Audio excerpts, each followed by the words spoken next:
Hello friends, I hope you have seen the trigonometric derivation, trigonometric identities, parts 1 and 2, which are available on my channel. You might also know the derivations, otherwise you can check it out. I'll add the link in the description. So this is the last and final part of the trigonometric derivations of trigonometric identities. So we were done with almost all of the derivations as far as I can remember, except this sum to product and product to sum formula. These last two concepts sets. And one thing is that both of them are related to one another. That's why I chose to keep them in a single video.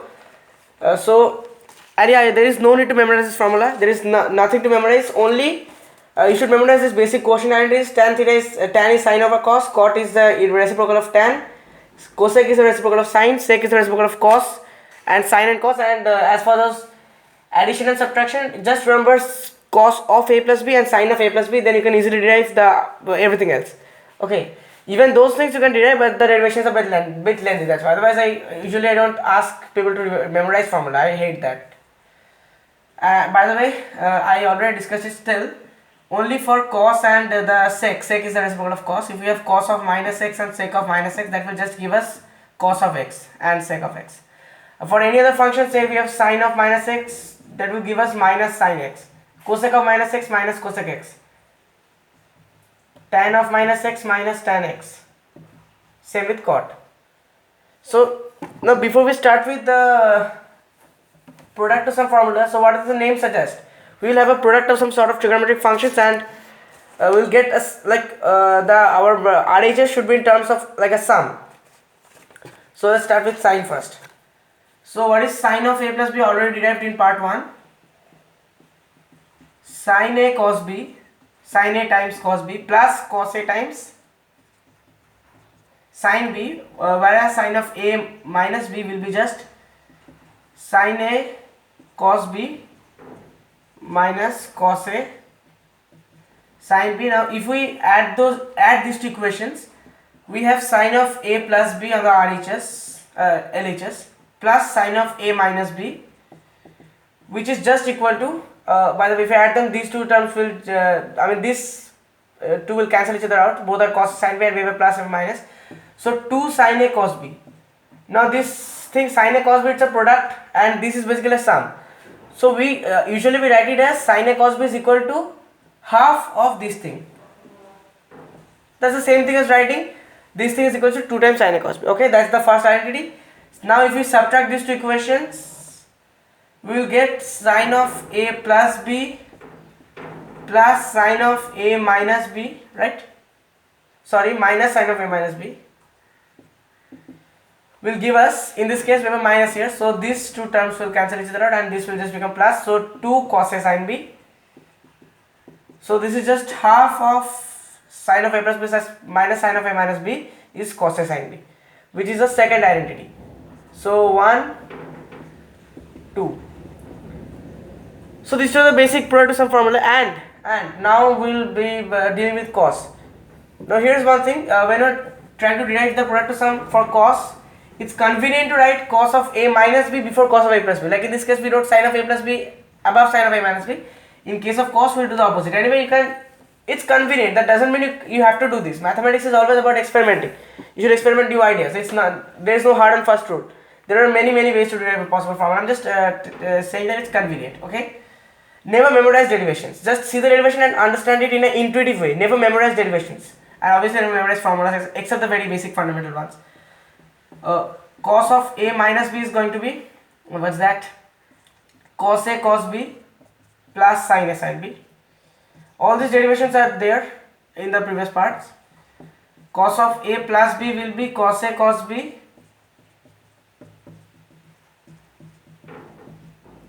minus sin a sin b.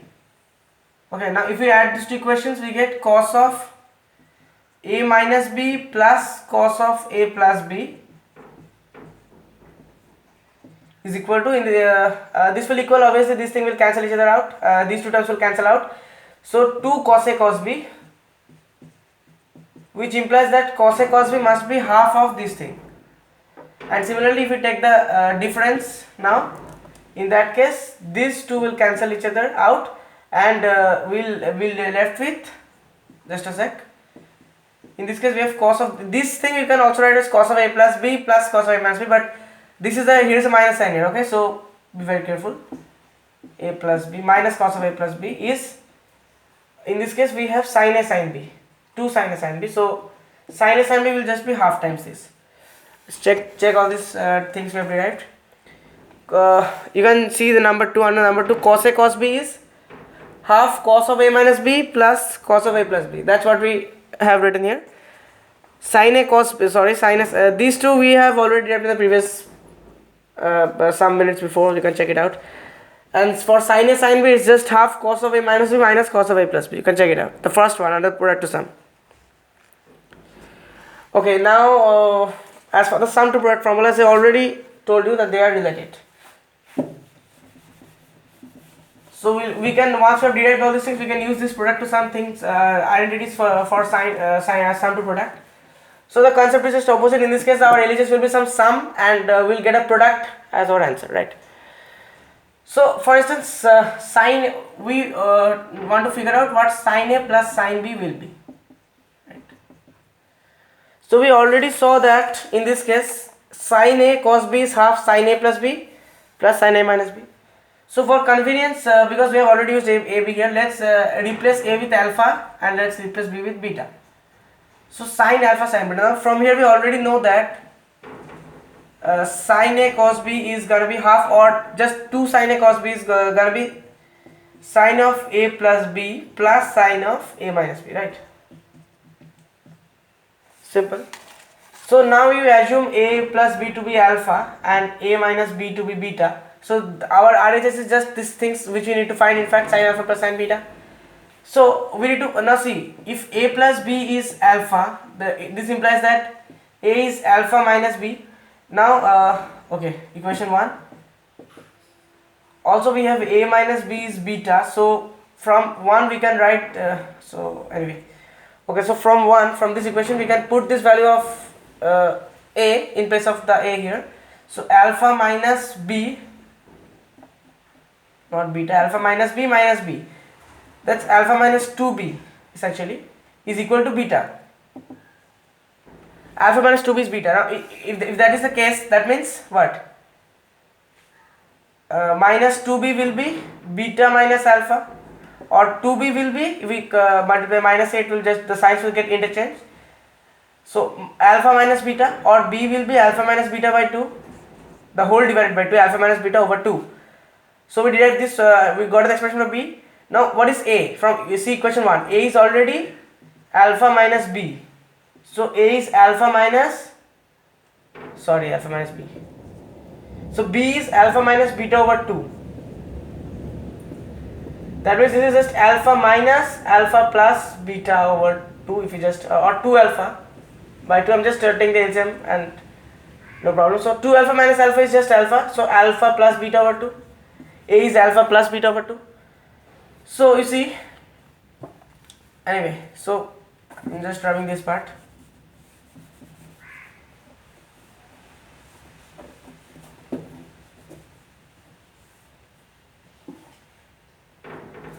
Okay, so first I'm writing this sin alpha plus sin beta. Sin of a plus b plus sin of a minus b, so we assume this is alpha and that is beta. And on the basis of the assumption, we have got this result. So it's no problem to replace a plus b with alpha and a minus b with beta. 2 sin a, in place of a, this is just a, okay. In place of a, we will write alpha plus beta over 2. 2 sin alpha plus beta over 2 times cos b. B is alpha minus beta over 2. So you see, this is a sum to product formula, because this here is a sum, sin alpha plus sin beta. This is a product, 2 times this. You can also write this in terms of a and b. Sin a plus sin b is 2 sin a plus b over 2 cos a plus b over 2, no problem. So this is the way how you derive this. So once we are done with sin a plus sin b, let's see the quick derivations of the other formulas as well. It's going to be similar. Once you have figured out this thing, you can do that by yourself. In fact, I would like to ask you to pause the video and give it a try. So the basic thing is that why did we choose this particular identity from product to sum? Because it was sin a cos b is half sin of a plus b plus sin of a minus b. So we have two sine functions and a plus in between. So suppose if you want to figure out what sin a, or for convenience here let's use sin alpha minus sin beta, what is this? So in this case you search in this product to sum formula which you already derived at the beginning of this video. So we need a sign, we need two signs and a negative sign between them. So here it's sine a plus b minus sine a minus b. So and this is 2 cos a sine b. So in this case you have to use 2 cos a sine b, which is equal to sine of a plus b minus sine of a minus b. So assume this is same thing, same case. This is beta. So see sine alpha minus sine beta. This is just 2 sine alpha plus beta over 2 alpha minus beta over 2. So in all the cases which are considered, which we will consider, there are 4 cases anyway. So if we assume a plus b is alpha minus beta, in all the cases a will come out to be alpha plus beta over 2 and b will come out to be alpha minus beta over 2. I am not wasting your time and showing you the same process. You can check it out yourself. So there directly we can write that sine alpha minus sine beta is going to be 2 cos a. So cos alpha plus beta over 2. This is cos of this entire thing, alpha plus beta over 2, okay, plus sine b, alpha minus beta over 2, sine of alpha minus beta over 2. So indeed that's what we have, 2 sine alpha cos sine a minus sine b. Yeah, 2 sine alpha minus beta over 2. You can write this here also, no problem, because they just commutative, we just multiplying them, and cos alpha plus beta over 2, right? So 2 are left. Now we are done with the sines. As for the cosines.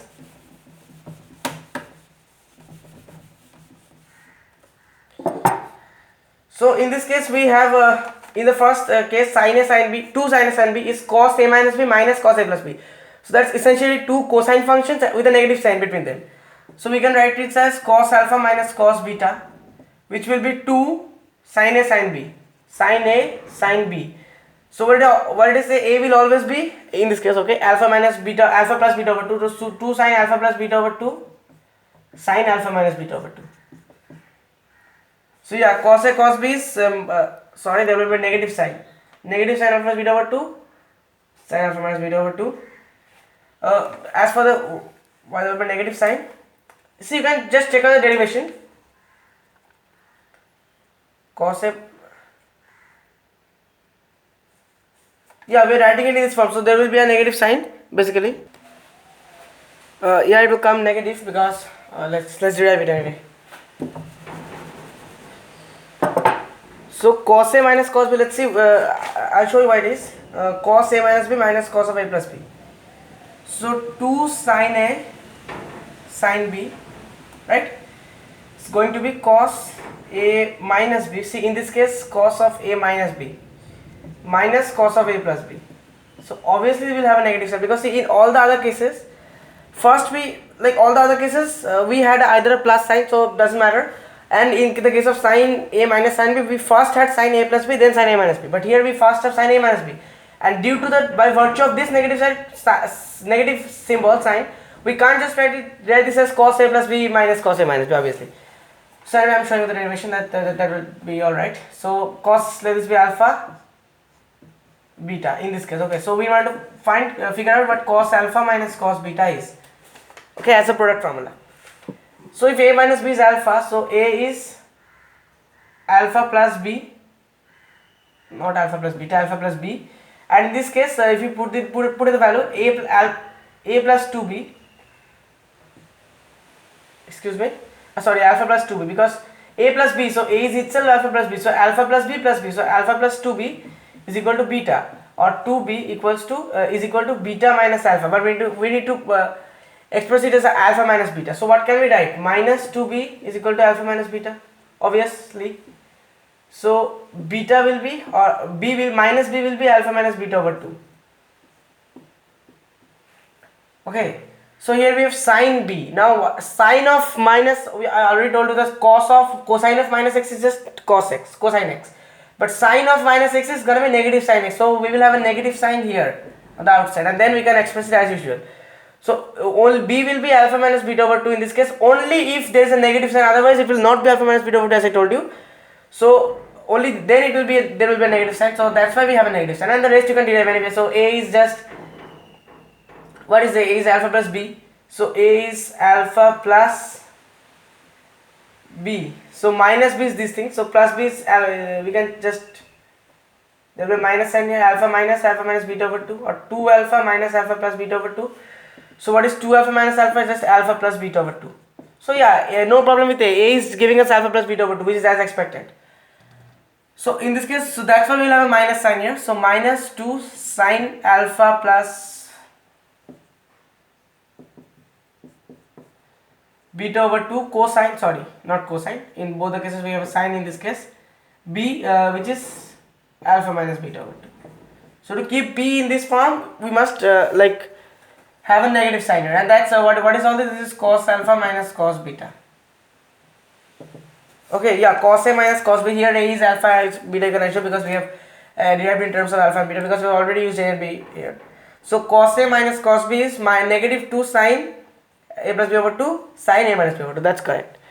Actually, by the way, I don't know why. Actually, here it was printed negative 2 sine A plus B over 2 cos A minus B over 2. It's actually incorrect. It's negative 2 sine A plus B over 2 sine A minus B over 2. In case of cos A minus cos B, both the like in the product of the trigonometric functions, both the functions are sine. There is no cosine here. That's an incorrect. So you see, I've corrected it using a blue pen.